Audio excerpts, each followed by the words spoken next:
दूसरे अध्याय में, यूहन्ना के दूसरे अध्याय में 23 पद से 25 पद तक लिखा है कि जब वो यरूशलेम में फसह के समय पर्व में था, तो बहुतों ने उन चिन्हों को जो वह दिखाता था देखकर उसके नाम पर विश्वास किया। परंतु यीशु ने अपने आप को उनके भरोसे पर नहीं छोड़ा, क्योंकि वह सबको जानता था और उसे आवश्यकता ना थी कि मनुष्य के विषय में कोई गवाही दे, क्योंकि वह आप ही जानता था कि मनुष्य के मन में क्या है। यहाँ यीशु मसीह के विषय में बोल रहा है कि वो सब कुछ जानता था और यीशु मसीह को किसी की यानी बोलने की जरूरत नहीं थी कि कोई उसके लिए गवाह बने। वो जानता था कि मनुष्य के मन के अंदर जो चीज है वो मेरी गवाही नहीं देगा। और इसी के तीसरे अध्याय में जब निकुदिमुस से बात कर रहा था प्रभु यीशु मसीह और बता रहा था कि कैसे एक व्यक्ति को शरीर से जो जन्मा है वो शरीर के अनुसार ही होगा, परंतु आत्मा से कैसे जन्म लेना एक व्यक्ति के लिए जरूरी है, ये इसराइलियों के उस गुरु से बात कर रहा था, निकुदिमुस से। और तब यहाँ पर 10 पद से उसको पढ़ेंगे 3 के। यह सुनकर यीशु ने उससे कहा, तू इसराइलियों का गुरु होकर भी क्या इन बातों को नहीं समझता? मैं तुझसे सच सच कहता हूँ कि हम जो जानते हैं वह कहते हैं, और जिसे हमने देखा है उसकी गवाही देते हैं, और तुम हमारी गवाही ग्रहण नहीं करते।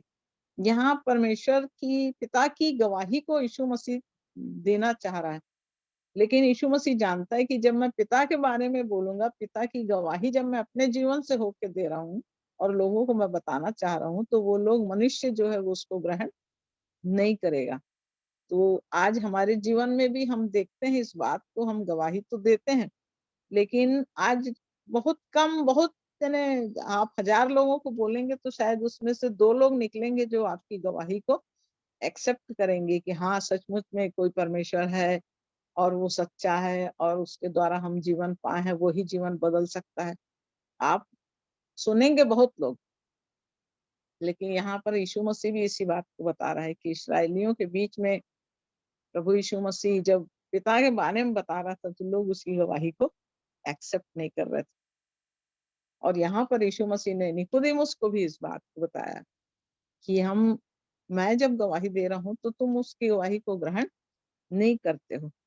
जब मैंने तुमसे पृथ्वी की बातें कही और तुम विश्वास नहीं करते, तो यदि मैं तुमसे स्वर्ग की बातें कहूँ तो फिर कैसे विश्वास करोगे?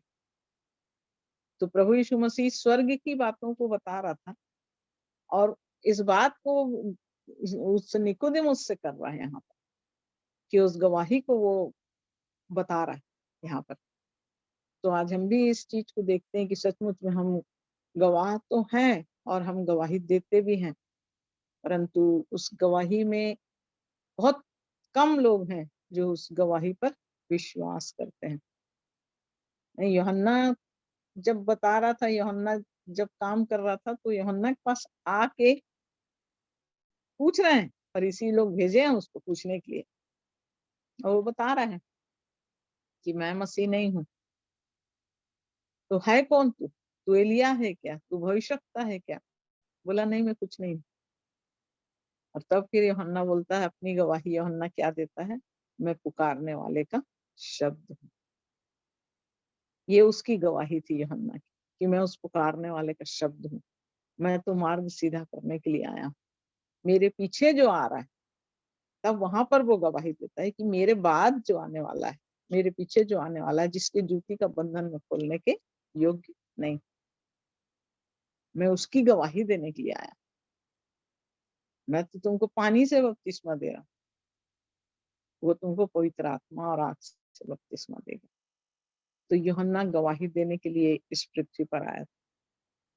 तो कोई माने या ना माने, लेकिन यूहन्ना ने अपना काम किया। कोई माने या ना माने, यीशु मसीह ने अपना काम किया। इसलिए हम भी, कोई माने या ना माने, हमको भी अपना काम करना है। तो हमको गवाह बनना है। प्रभु सहायता करे इन वचनों के द्वारा। प्रभु का धन्यवाद।